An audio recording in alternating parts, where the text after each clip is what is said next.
Hey, everybody. Welcome to another episode of the Businessology Show. This is where we talk mostly about how to grow and scale agencies. We're always trying to figure out how to do that better. So we have actual entrepreneurs that do it and break stuff and try to fix it and, figure out what they're doing. So I'm really pumped. I met Parker Cox on Twitter. So I DM'd him, and his Twitter is really great. So if you're not following that, you definitely want to follow him. He's a 3-time co-founder. I run 3 different businesses too. Really does a lot of quips about work, life, gets really transparent and personal, which is really cool. And I think, Parker can tell me if I'm right, but I think he runs a property management company, offshore recruiting company, a digital marketing company. I think he's licensed in insurance too. So I don't know what's up with that. Parker, thanks for coming on the Businessology Show. I appreciate it. Yeah, thanks for having me, Jason. Looking forward to it. Yeah, cool. Did I get that right? All your businesses, and you started selling insurance, is that right? Yeah, that was my first semi-entrepreneurial venture where I was an independent agent working under an agency, and I learned a lot and quickly learned it wasn't for me after a couple of years of trying to make that work. So yeah. Now, but you're like you talk a lot about sales. You just had a recent post on sales, which was really good. You write, which a lot of people that follow profiles like yours write some long form stuff that's really great education. So sales is your deal, right? Is that your primary skill, or what would it be? Yeah, I think you could say it's all I'm qualified for. Okay, I have maybe. a degree in history. So There you go. yeah, when I got out of college, again, all I could get a job in was cold calling. And I have a history degree. I was a high level soccer player. So not other than restaurants, not really real work experience. And quickly found out I was very good at cold calling and was running a large team at 21. And that was where I forged everything else. So sales and then learning marketing later. And now I've picked up operations, but sales is the default for sure. Okay. Yeah. Well, typically somebody who does sales operations harder, and it was for me, definitely. Now operations is a focus because you have to. Is that why you had to focus on making sure these companies operate? Yeah. I mean, I think I was really lucky. I got into property management without having any foresight around the difficulty. Property management, I do think, is one of the hardest operational businesses to run in the entire world because I have almost 900 clients in my property management business. Mm-hmm. And that's hard enough, right? Most people would say, wow, that's crazy. And we have 1,100 units and we get paid per unit. But then we have almost 4,000 tenants. Oh. And so it's this really strange operational challenge where there's accounting, there's maintenance, there's all this, but just take one facet, which is I have 900 people who pay me, but then I have to give all of their 4,000 tenants the exact same or better level of service than they get. You're a CPA, right? Imagine if you were obligated to your 900 clients 4x the number of people to communicate with, right? Definitely. Every once in a while, maybe it's 1.1, you have to talk to their attorney or you have to talk to their financial advisor, but you don't have this 4x plus obligation. So it sharpened me. Let's put it that way. Yeah. No, that's crazy. Well, it would be kind of like, all of our agency clients, if we had to also deal with all of those agencies' clients, and exactly. That's insane. And it's wild that sometimes the client we're serving is not the only client we're serving. It might be the people giving us money, but there's a lot of other people we have to make happy to keep our client happy. Would you say you found this out, right? That like this is something you wish you would have known, but you just found out, oh crap, right? Yeah, I think that's a good way to put it. I started my property management business when I was 26 with my business partner and had come out of insurance. And to be honest, I just wanted to do my own thing. I was not anywhere near sophisticated enough to think about maybe I should pick a high margin business. Maybe I should pick something that isn't hyper litigious in a very angry anti-landlord state, right? So whoops, I fell into all of that. Yeah, exactly. But everything's easier now. I have people tell me all the time, like, oh, digital agency or offshore. I mean, man, that's got to be so hard to manage. You've got all this. And I'm like, literally, both of those businesses put together are not even as hard as the maintenance department at my property management company. Wow. That's why. Yeah. Well, because I was interested in your profile and the things that you share, because I run multiple entities too and have for, over 2 decades. And it's super hard. It's just to even personally manage, your own time and calendar. So kind of walk me through, how did you get into multiple agencies, multiple entities? And would you say you're a serial entrepreneur? It's just kind of what you do and what you'll keep doing? Like, how did you get into that? Yeah. So again, I learned early on that I'm fundamentally unemployable. Every job I've ever had, I've gotten fired from for basically trying to tell my leaders how to do it better. That sounds like me. Okay, we all have that in common as entrepreneurs, I think. Exactly. And so stumbled into property management. I got incredibly lucky meeting my business partner. We've now partnered on everything. He's a co-owner in these other businesses. And stumbled into that one, was able to grow it. So now I have a lot of freedom. It's mostly passive. And because it pays the bills, that reduces a lot of the stress. I think when you start a new business, if you need it to pay you, it's like trying to ride a baby horse. You don't get to ride it at first. You have to walk it. You have to give it the blanket. It gets to eat your burrito. Like, it's very hard early on. So since that's changed, now things are much, much easier in terms of starting. But our thesis at this point is, what do we know how to do that is useful? What is, I don't like the term synergy, but fundamentally, I'm looking at building businesses that meet one of two or hopefully both criteria.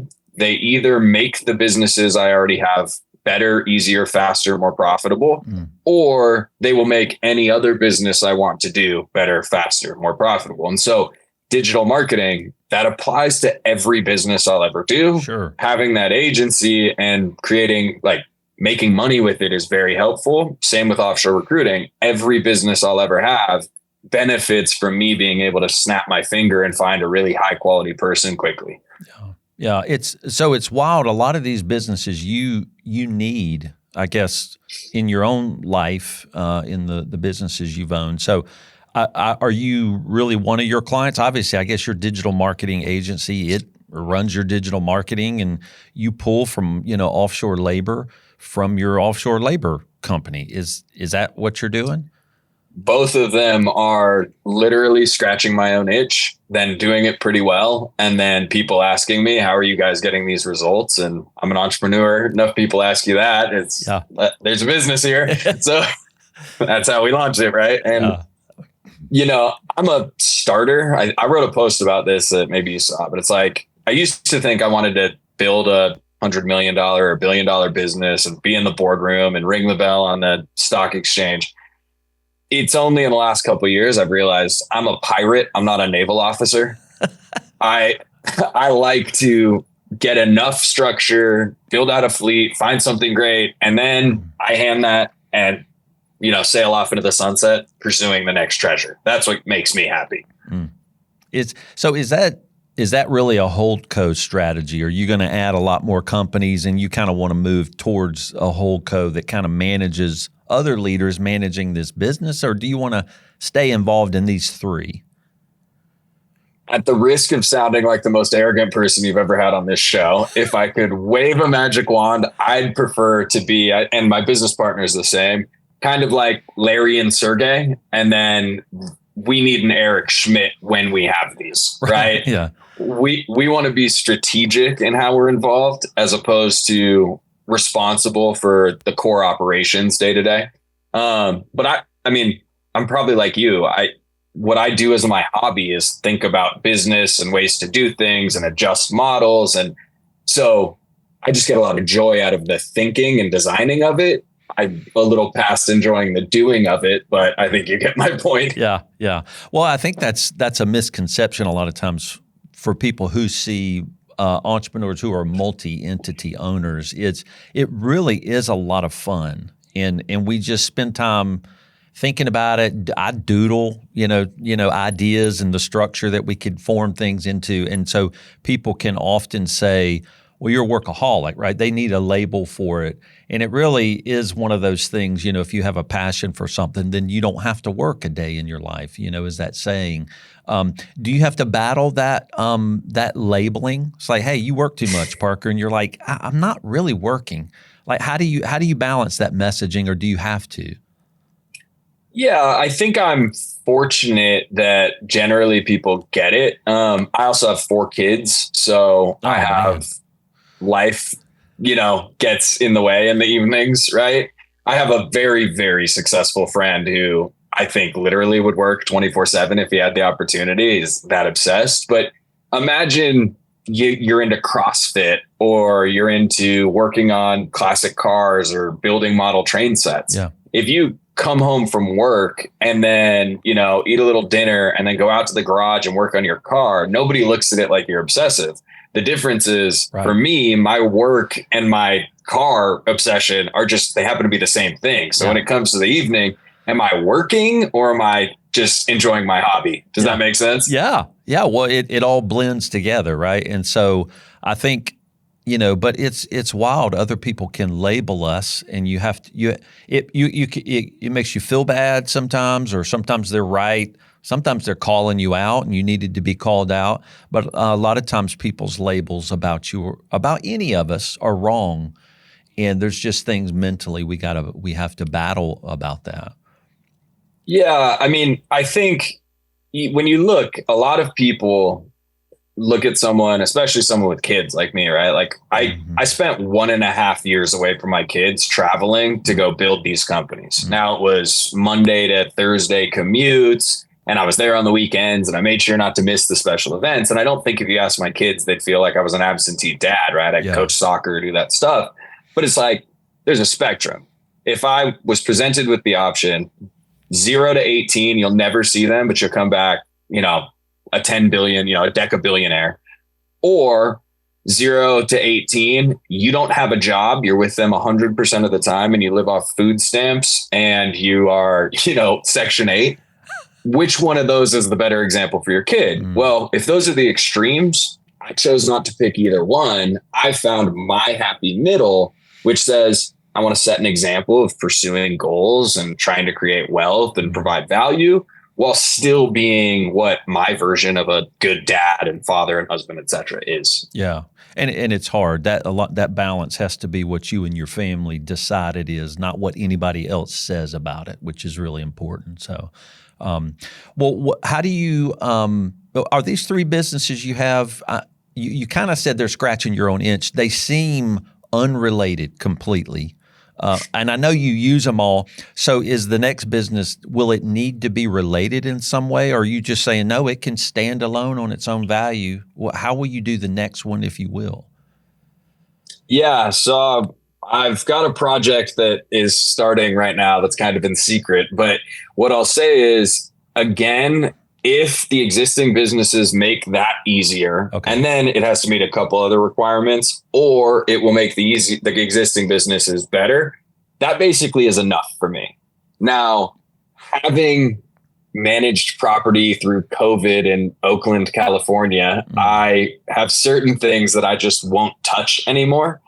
I've kind of made a rule for myself that I optimize for easy. And that sounds really silly when if somebody's listening and they're like, well, I want to quit my job. Like, they're like, you're crazy. But when you've seen a million businesses like you and I have, and you've thought about it and you've looked, you start to realize there's a few factors that make a business easier than others. For example, I used to sit and think Charlie Munger and Warren Buffett, when they talk about risk, I'm like, oh, those crusty old men, they don't know what they're talking about. Right.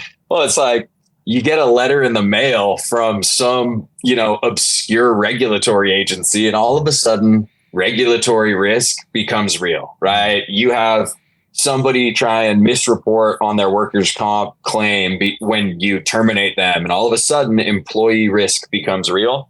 So I try and stay away from anything that is hyper regulated. I try and do things that are non-location dependent, so it can be sold across the country. And I try and do things that are high margin. So generally now that's moving towards digital or semi-digital and in the service space. And then last, I try and do B2B. B2B is a strategic decision for most people, whereas B2C is generally an emotional decision to a higher extent. Nice. And you try and fire a B2B client, they understand, they go find a new vendor. You try and fire a B2C client, and it's like crazy ex-girlfriend a lot of the time where you can't say no to me. You're not going to work with me. It's like, yeah, man, we're not a good fit. No, nobody's hurting your feelings. You know what I mean? So, yeah. Well, that's interesting. In our firm, we moved pretty quickly away because my dad started our firm like 25 years ago. And just like most firms, we had businesses and individual tax clients. And so we quickly moved away from that because you can also perceive and find a lot more value between a business, right? You're presenting a business thought to another business owner, and those margins can be whatever you set those prices to be. Individuals, you don't have a lot of that. You're in a commodity mindset. They're like, I'm trying to get a cheap tax return. I hate it anyway. So how cheap can you get? And we're trying to be as high priced as we can possibly be. We want to see what our market will bear. So that makes sense when you go B2B, as opposed to B2C. Now what about accountability? Entrepreneurs may not love that, but it's really good for us when we have accountability, when we learn that. Do you have that with your partner, your family, or do you want it? Do you search it out? Like if you're going to start a new business, are you going to run that by somebody? How do you do that? Yeah, I don't have an official process, but definitely my business partner and I provide a lot of accountability for each other. We're very different in the way we operate. He's a bit of a mad scientist, kind of think and, spend all day daydreaming. I'm far more of a point, shoot, execute sort of person. Yeah. And so we give each other good balance. And I mean, I think one thing people don't realize is there's ideating a business, which I've done hundreds of times. Sure. Right? Hey, would we do this? Would we consider that? Like we do it constantly. And there's still some on the list that it's like maybe one day, right? But I think part of the key is, you hear it and it sounds cliche, but a lot is this actually better than what I'm doing right now? And I think that's a key thing that we always make a determination. Do we believe that this can be a level up the next run, right? I don't want to do something that could be equal or less than what I'm working on now. And so macro accountability is we have our, I wouldn't say buy box because we're starting them, but kind of strike zone. And it's hard when you're 3D chessing it to find something that meets all of those things. So you just have to have the discipline and you learn from, hey, well, maybe we'll give this a shot, blah, blah, blah. And the final bit is I will not start a business until I can officially sell the product. So both digital marketing and offshore recruiting, I sold them before I knew if there was a business. Like before I had processes in place, anything. If someone wants to buy this and I have nothing, then that's kind of the final hurdle to see, is this worth the time? Yeah. Okay, that's cool. Well, I think some of because you gave us a list of the parameters of kind of, when you would start a business, the margins, B2B, those kind of things. And I think there's kind of even a theme maybe on, some of the greater Twitter profiles is people buying boring businesses, and I think, Charlie Munger and Warren Buffett, they believe that too. They just had, quadruple billions of dollars to kind of buy a railroad, right? Which is really boring. And they're like, so that theme seems to be playing out for a lot of people. They're like, stop, shooting for this big venture-backed tech, business you're going to sell for $1 billion. And are you trying to buy boring businesses or start them? Is that kind of your theme? It depends on the business. I would say when we look at boring, I think that generally people's appreciation of that is something like an HVAC company or something else. Sure. That doesn't meet my requirements based on what we just said there. That being said, I don't think recruiting is sexy, right? Or digital marketing. So true. I think they could be defined as boring. What I really look at is, I think people they get stuck between like, am I an operator? Am I a capital allocator? Am I an investor? Fundamentally, when you start looking at, I'm going to buy businesses and create a holdco, what you're really looking at is, I'm going to be a real estate investor, but the real estate is a company, which is perfectly fine. You've got to allocate your capital however you'd like. I still view my goal with starting businesses as a way to get truly outsized returns. That's kind of the key is, when you buy something established, obviously there's the incredible stories of them going to the moon and, hey, I took this $7 million a year company and in 4 years it was 27 million. But I think fundamentally it's more about, how do I create a stable version of cash flow with a couple of tweaks, like with an apartment building, put paint, new carpet, new floors. Yeah. And now I took my rents from $1,200 a month to $1,600 a month, and I'm a genius. Does that make sense? Yeah. No, that's good. Very cool. Well, I want to talk about kind of structuring, businesses, particularly team structure. So you mentioned operations already. That's and a partner. I have a partner too. She's really the genius, behind everything. And there's no way she wants to ever be on a podcast. But operationally can just envision how operations should flow. How did you start to see operations were important? And I imagine you don't run the operations, like you have people helping you. How did you see that became important to start to structure teams around operations and movement within the companies? Yeah, a couple ways. Fortunately, for a trial by fire, property management is by default a very systems driven flow. You collect rent on the first, you handle the accounting, and then you distribute the rent. So it was kind of this osmosis education where it's like, okay, things work in these systems. Then as we started to scale and couldn't do it all ourselves, we started, I do a lot of reading, but EOS was one of the key catalysts, which, having a non-corporate background, well, when do we do meetings and what should an organizational chart look like? So that helped a lot. And I'm now at a place where, I've got a little over 50 employees between all of my ventures. And the key part, I think, when you take that step out and it's not a day-to-day, go into the office, shake hands with Sally and Megan and Steven, right? No, what it is now is you have to find a way to create visibility, which is I do meetings every week with the leadership team for all the companies. So that visibility is very helpful. But then the second is accountability, right? Holding these people accountable. But the final piece is empowerment.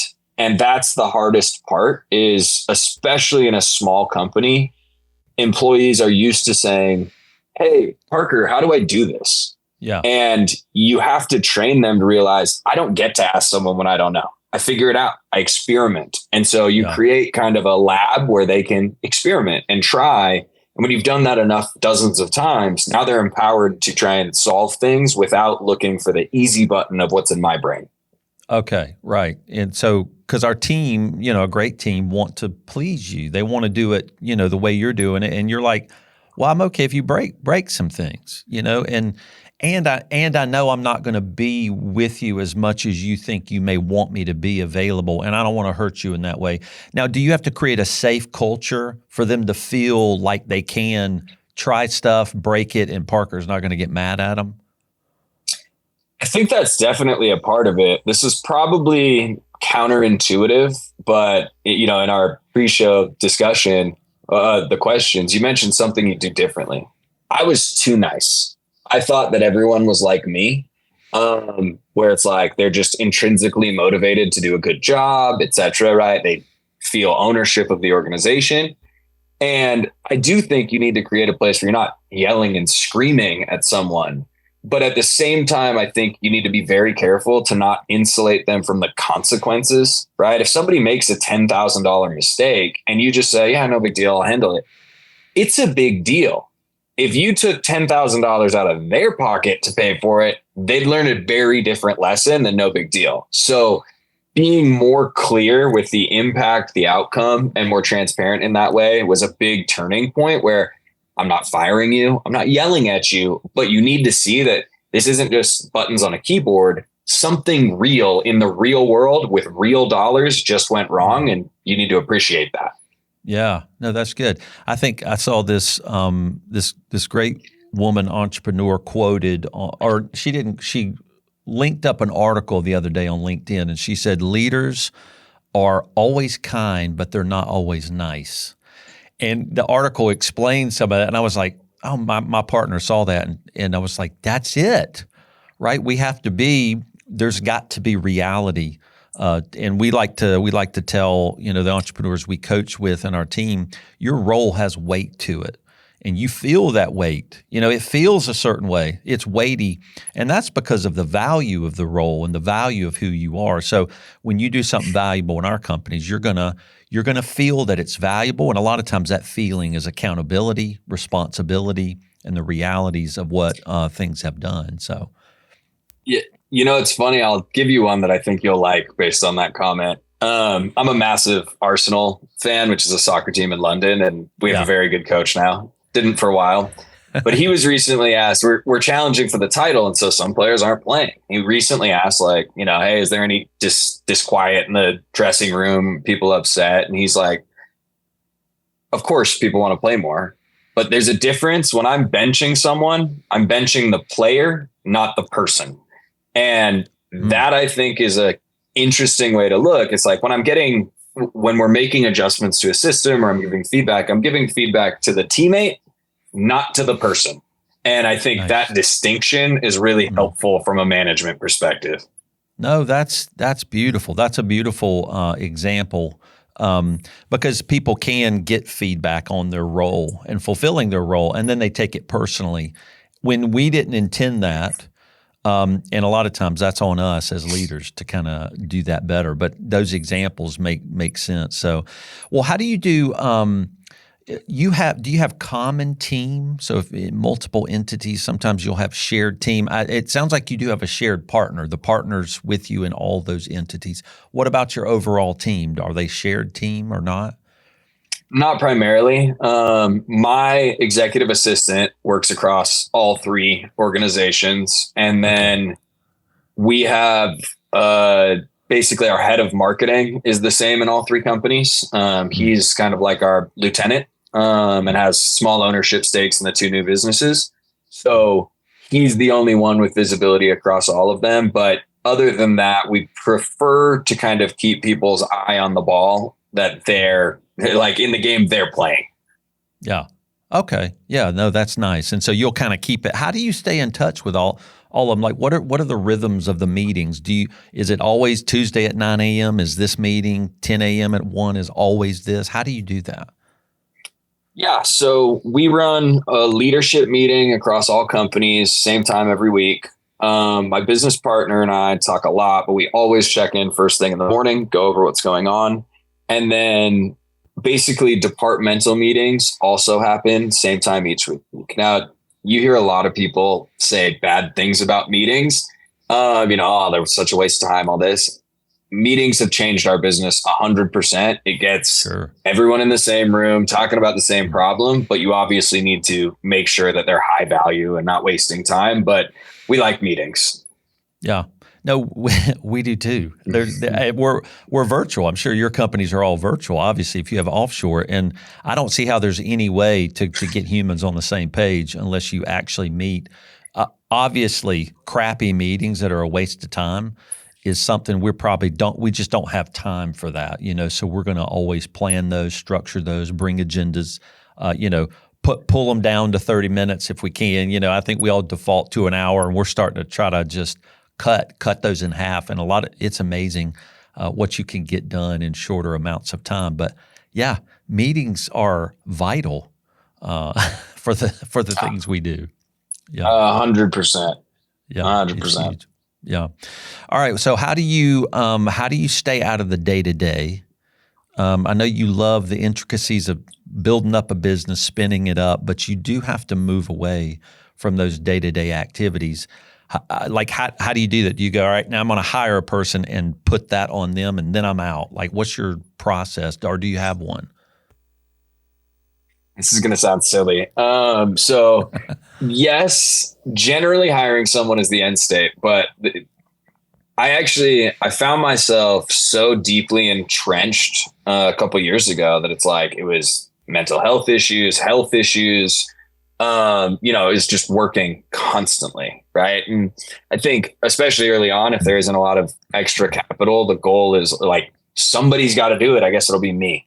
And there's two things I realized. My business partner and I were like doing all of these low level tasks, thinking property manager is the perfect example. We need our team in the office doing this work. So we'll go deliver notices to properties because they need to stay doing the work. And it's like, it just dawned on me, like, why would we ever do that? That's so silly. Right. And it's like, to me, it was a eureka moment. Now you look around and everybody's like, yeah, that was really dumb. Don't do that. Yeah. Like I can't believe you just figured that out. But once that kind of dawned on me, I really just made a decision. I'm not going to do anything that anyone else can do going forward. And that sounds really silly, but it's a good rule. And there was a lot of pain and frustration. I used to build all of our systems, literally build them, design them, automations, all this. And it's like, I'm not going to do that anymore. I will teach you to do it. And now you'll know how to fish and I don't have to do anymore.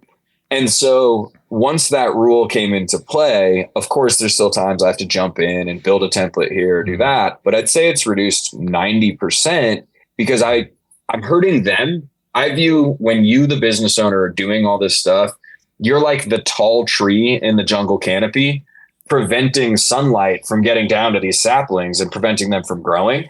Step out of the way of that, give them access to the sun and wait. Very soon, they're going to be at your level, if not above.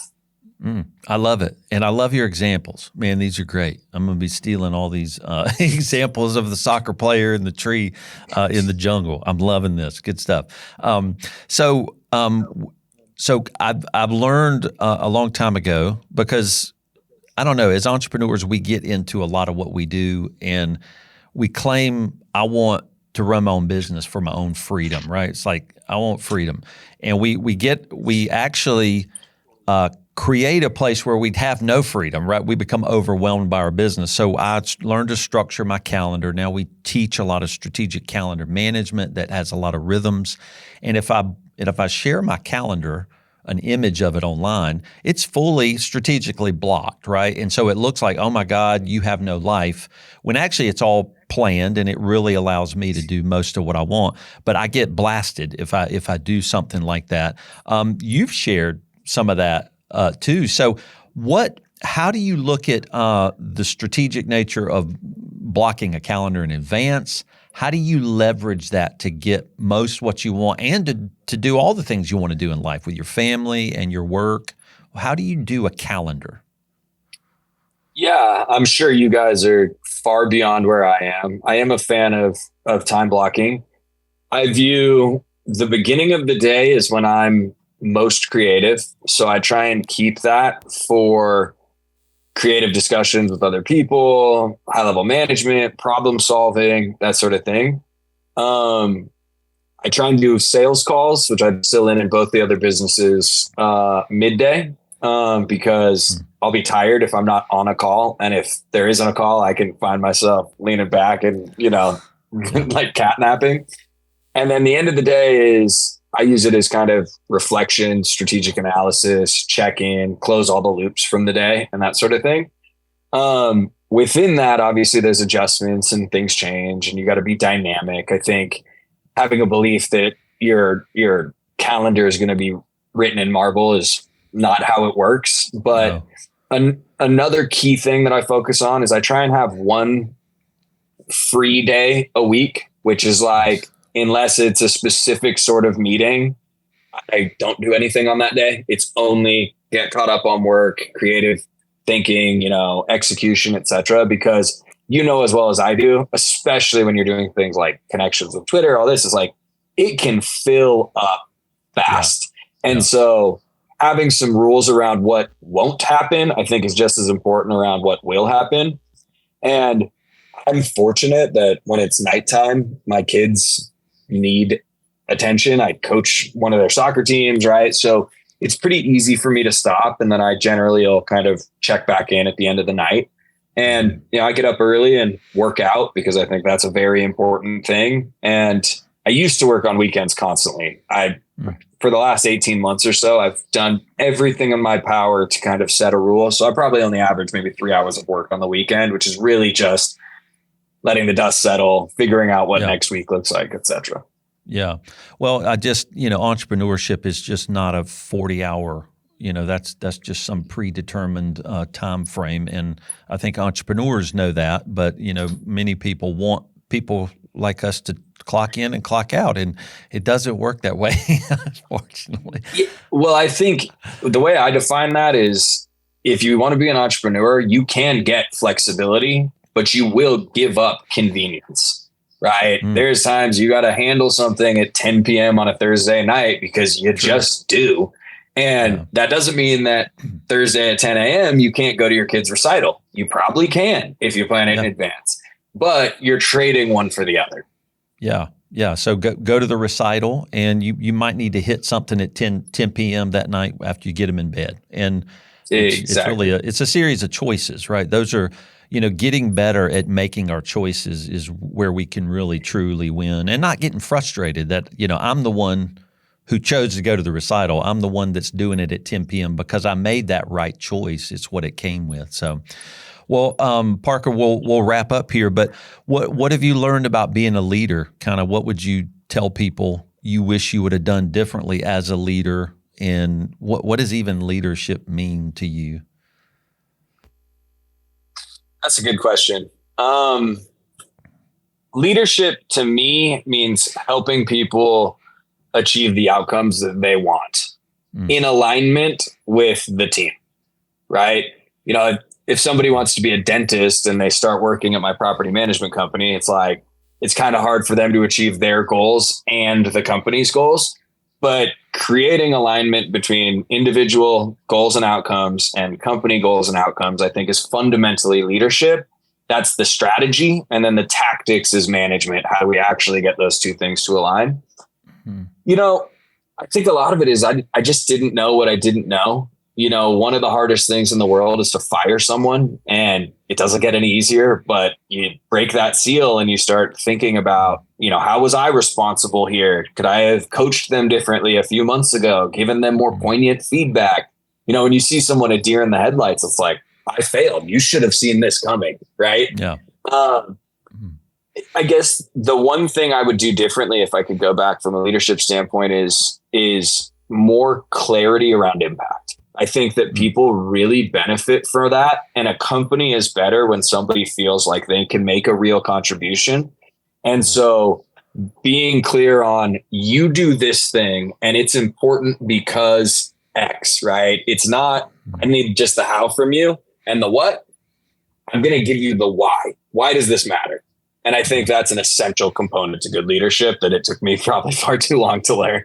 Yeah. Oh God, it's so hard. Yeah, we're all in the game of learning leadership on our own, and we just have to break so much crap to to get it right. And then you figure out, I think I'm never going to arrive. There's always a new set of lessons with a new situations and scenarios that I've not faced before that will challenge me as a leader again. So very cool.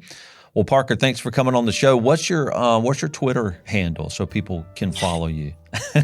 Yeah, my alter ego is Parker Cox, which is just the first letter of my first name and the first letter of my last name switched. So Parker Cox, but the C at the start and the P at the end. Okay, no, that's good stuff. Well, cool. Well, Parker, thank you for joining us. I really appreciate you coming on the show. This has been so awesome, man. Yeah, thank you, Jason. Really a pleasure. All right, take care. We'll see you.